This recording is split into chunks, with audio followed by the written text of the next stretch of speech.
Our hearts beat to the city streets. We began to feel the fire.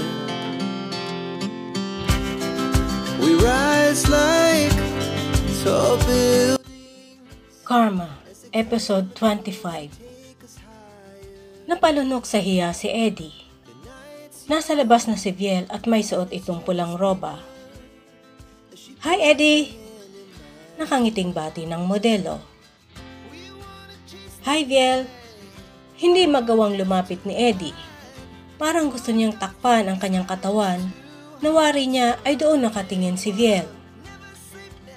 Maipagmamalaki naman niya ang kanyang maskuladong dibdib at 8-pack abs, pero kay Viel ay bigla siyang nahiya.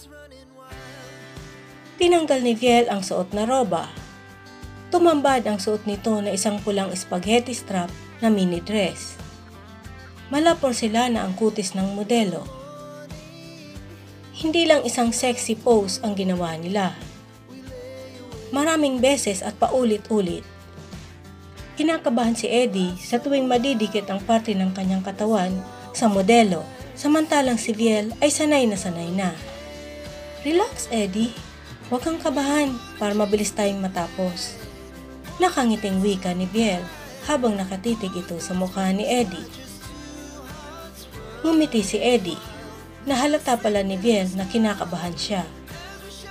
Kaya siguro nakasimangot na rin ang photographer dahil maraming beses na silang umuulit. Paano ba kasi siya magre-relax sa posing na pinapagawa sa kanila? Napakalapit ng mukha niya kay Viel na parang hahalikan niya ito. Sensual na ekspresyon ng mukha ang hinahanap ng photographer. Ang product endorsement ng pinagsamahan ng dalawa ay naging simula ng pagkakakilala nila sa isa't isa. Hindi makapaniwala si Eddie na ang isang katulad ni Viel na isang sikat na modelo ay sasama sa kanya mag-isa sa isang date. Pumayag pa itong sunduin niya sa penthouse nito. Dinala niya ang dalaga sa isang exclusive restaurant. Thanks for this date, Eddie. Wika ni Viel bago nagsimulang kumain. Vegetable salad ang kinakain ng dalaga at tumikim lang ito ng ilang pirasong steak. Ngumiti si Eddie. Gandang-ganda siya sa dalaga. Ang suot nito ay itim na halter dress na kusang sumusunod sa makurba nitong katawan. Ako nga ang dapat magpasalamat sa iyo, Viel, dahil pinagbigyan mo ang invitation ko kahit napaka-busy mo. Wala akong commitment this week, saka gusto ko rin namang mag-relax. Yung walang camera na nakatutok sa akin. Yung magagawa ko ang mga nais kong gawin, wika ng modelo.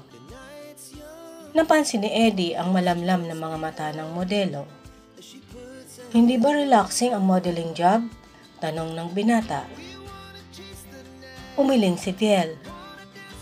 Ang totoo, hindi ko problema ang pera at marami akong nararating na lugar. Pero mahirap minsan. Kapag gusto mo pang matulog pero kailangan mong gumising dahil may naghihintay na trabaho. Wika nito. Ipinagpatuloy nito ang pagsubo ng kinakaing salad. Pinunasan ni Eddie ng tissue ang baba ni Viel nang malaglag ang isinubo nitong salad. Kaya ba malungkot ka? Tanong ng binata. Ako? Malungkot? Mahinang tumawa si Viel at pagkatapos ay nagsubo uli ng salad.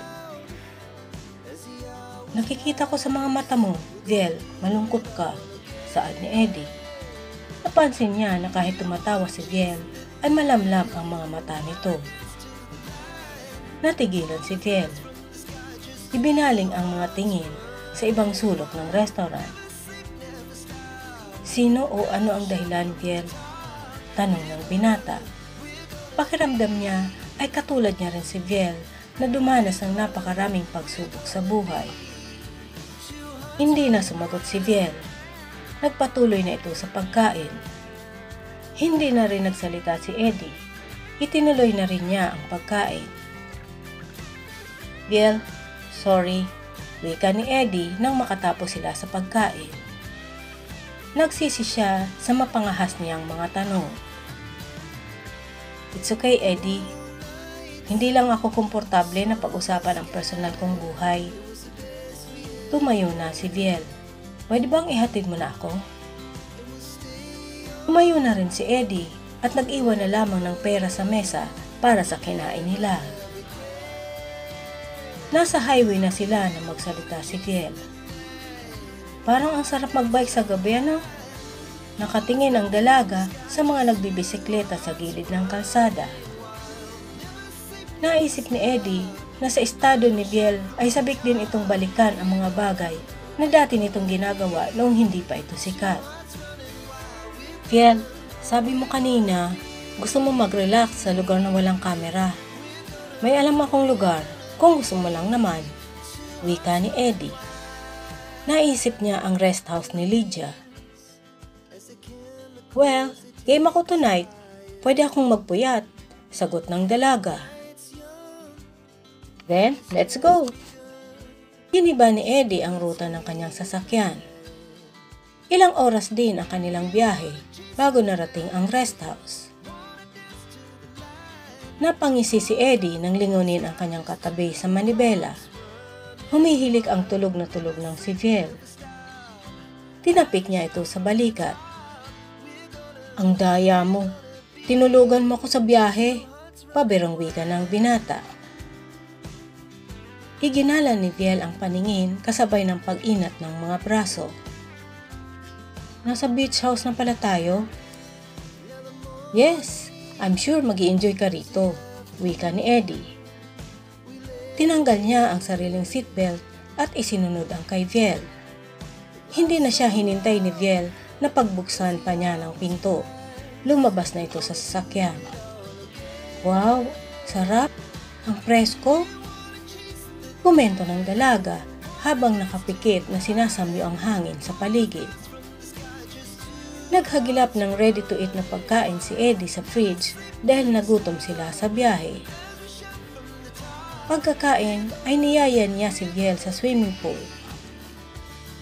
Nasa likod ng beach house ang pool at matatanaw mula rito ang malawak na dalampasigan. Kampanting naupo si Viel sa lounge chair. Sumunod si Eddie na may dalang dalawang beer in can. Iniabot ni Eddie ang isa sa dalaga at naupo siya sa isang lounge chair. Alam mo Eddie, dati takot ako sa dagat, wika ng dalaga. Why? Tanong ng binata habang sumisimsim ng alak. Sa dagat kasi namatay ang mga magulang ko, Eddie. Bata pa ako noon nang kunin sila ng dagat. Galing sila sa kabilang isla nang malunod ang bangkang sinasakyan nila.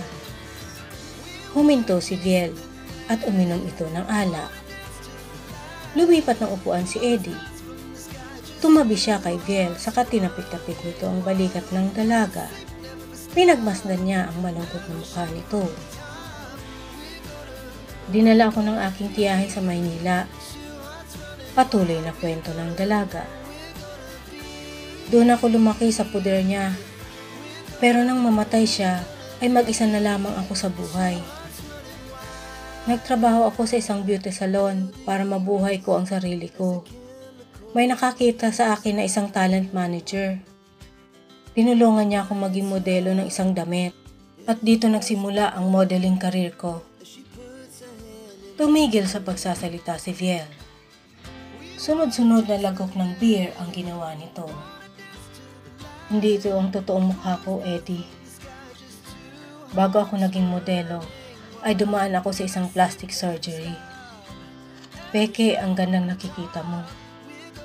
Tumingin si Viel sa malayo. May pait ang mga katagang namutawi sa mga labi nito. Hindi kumubo si Eddie. Hinawakan niya ang kamay ni Viel at tinapik-tapik. Ipinauunawa niya na naroon siya para makinig at unawain ito. At dahil sa peking mukha na ito, iniwan ako ng nobyo ko. 5 years kaming magkasintahan, Eddie. Ikakasal na dapat kami nitong taon. Pero nang malaman niya na nag-undergo ako ng plastic surgery, ay nakipag-break siya.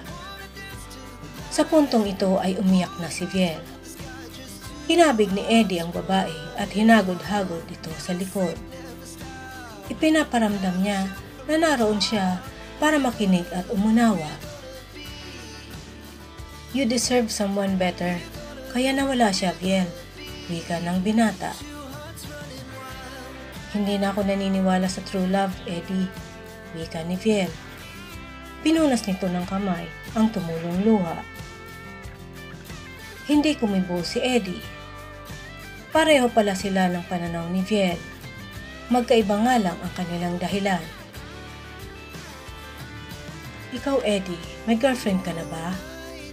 Tumingala si Viel sa binata. Napatitig si Eddie kay Viel at nagtama ang kanilang paningin. "Hindi rin ako naniniwala sa true love, Viel. Ang relasyon sa akin ay isang laro sa mga nais makipaglaro," wika ni Eddie kasunod ng huling lagok ng hawak niyang alak. Mahinang tumawa si Viel. Ininom na rin ito ang huling lagok ng alak.